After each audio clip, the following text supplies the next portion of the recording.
नमस्कार। चलिए आज हम सब चलते हैं वक्त में करीब 3,500 साल पीछे, एक ऐसे दौर में जब सिंधु घाटी की एक महान सभ्यता कहीं खो चुकी थी और भारत की जमीन पर एक बिल्कुल नई कहानी लिखी जा रही थी। ये कहानी है प्रारंभिक वैदिक युग की। जब सिंधु घाटी सभ्यता का अंत हुआ था तो एक खालीपन सा आ गया था। उस खालीपन से एक नए युग ने जन्म लिया। तो सवाल ये उठता है कि आज जिस भारत को हम जानते हैं उसकी नींव असल में 3,500 साल पहले रखी कैसे गई। चलिए इसी सवाल का जवाब ढूंढते हैं। इस प्राचीन समाज की पूरी तस्वीर बनाने के लिए हम 5 हिस्सों में इसे समझेंगे।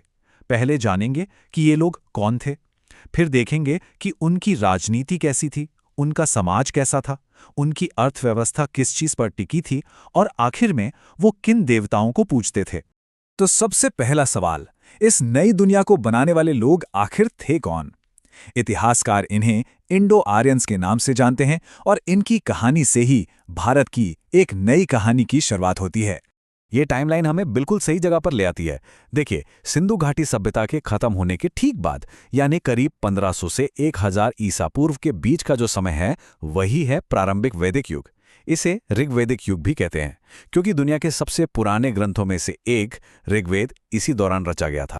अच्छा, तो ये लोग थे कैसे?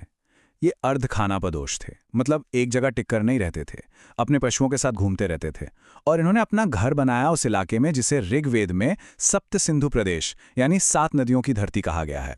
इसमें कुभा नदी यानी आज की काबुल नदी और सिंधु जैसी नदियां शामिल थीं। और यहाँ एक बहुत ही दिलचस्प बात सामने आती है। ऋग्वेद और प्राचीन ईरान के ग्रंथ ज़ेंद अवेस्ता में गजब की समानताएं हैं। दोनों में सोम या होम नाम का एक पवित्र पेय है। दोनों में घोड़े यानी अश्व का बहुत महत्व है और दोनों ही अग्नि की पूजा करते हैं। ये सुराग कहीं न कहीं एक साझी विरासत की तरफ इशारा करते हैं। चलिए अब देखते हैं कि इन लोगों का राजनीतिक ढांचा कैसा था, मतलब ये लोग खुद पर शासन कैसे करते थे, इनकी पावर स्ट्रक्चर कैसी थी। इनकी सबसे बड़ी राजनीतिक इकाई थी जन, जिसे हम कबीला कह सकते हैं, और कबीले का जो मुखिया होता था वो कहलाता था राजन। राजन का सबसे जरूरी काम था कबीले की और खास तौर पर कबीले की गायों की रक्षा करना, इसीलिए उसे गोपति भी कहा जाता था, यानी गायों का रक्षक। तो पूरा सिस्टम कुछ ऐसा था, सबसे ऊपर जन यानी कबीला, फिर उसका मुखिया राजन। लेकिन ऐसा नहीं था कि राजन जो चाहे वो कर सकता था। उसकी ताकत पर लगाम लगाती थीं कुछ सभाएं, जैसे सभा, समिति और विदत। और सबसे खास बात यह है कि सभा और विदत में महिलाएं भी हिस्सा लेती थीं। हर युग की एक बड़ी कहानी होती है, एक बड़ी लड़ाई होती है। इस दौर के लिए वो थी दशराग्य युद्ध, यानी 10 राजाओं की लड़ाई। ऋग्वेद में इसका जिक्र है। ये महासंग्राम परुष्णी नदी के किनारे हुआ था, जिसे आज हम रावी नदी के नाम से जानते हैं। इस लड़ाई में एक तरफ थे भरत कबीले के राजा सुदास और दूसरी तरफ था 10 कबीलों का एक मजबूत गठबंधन, जिसमें 5 आर्य और 5 गैर आर्य कबीले शामिल थे। और इस भयंकर युद्ध में जीत हुई राजा सुदास की। और ये जीत कोई मामूली जीत नहीं थी, इसका असर आज तक है। ऐसा माना जाता है कि इसी विजयी भरत कबीले के नाम पर हमारे देश का नाम भारतवर्ष पड़ा। सोचिए, हजारों साल पुरानी एक घटना जो आज हमारी पहचान का हिस्सा है। अब उनकी राजनीति से निकलकर उनके समाज को समझते हैं। ये एक ऐसा समाज था जो रिश्तेदारी पर टिका था, उस कठोर जाति व्यवस्था पर नहीं जो बाद के दौर में आई।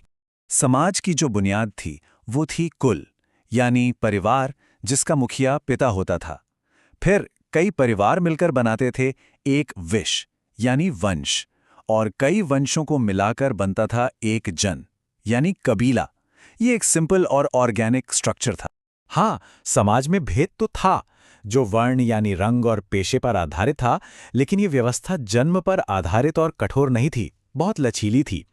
जो 4 वर्णों वाली कठोर व्यवस्था है ना, ब्राह्मण क्षत्रिय वाली, उसका जिक्र ऋग्वेद के बिल्कुल आखिर में आता है, 10वें मंडल में।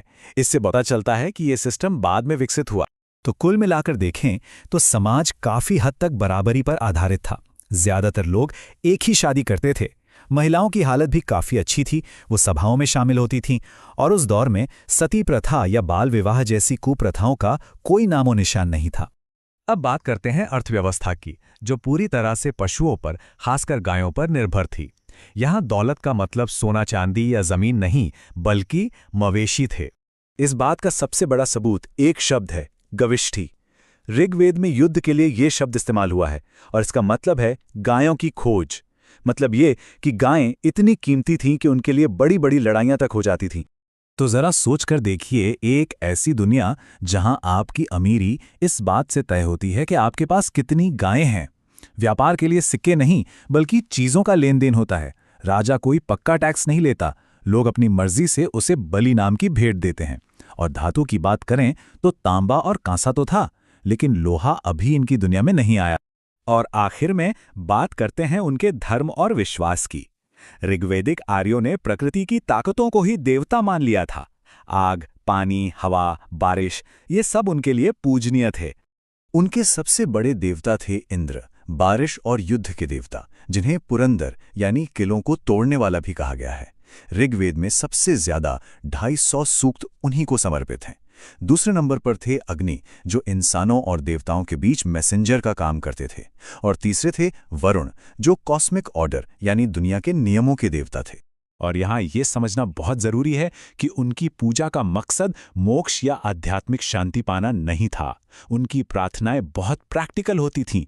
अच्छी संतान यानी प्रजा, ढेर सारे मवेशी यानी पशु, और भरपूर भोजन के लिए। उस दौर में न कोई मंदिर थे, न ही मूर्ति पूजा होती थी।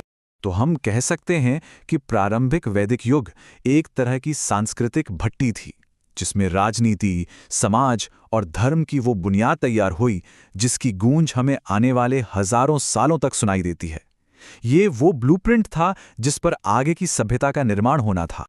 लेकिन कहानी यहीं खत्म नहीं होती। जब इन घूमने फिरने वाले पशुपालकों ने खेती को अपनाना शुरू किया तो सब कुछ बदलने लगा। उनका समाज, उनकी राजनीति, यहाँ तक कि उनके देवता भी बदलने लगे।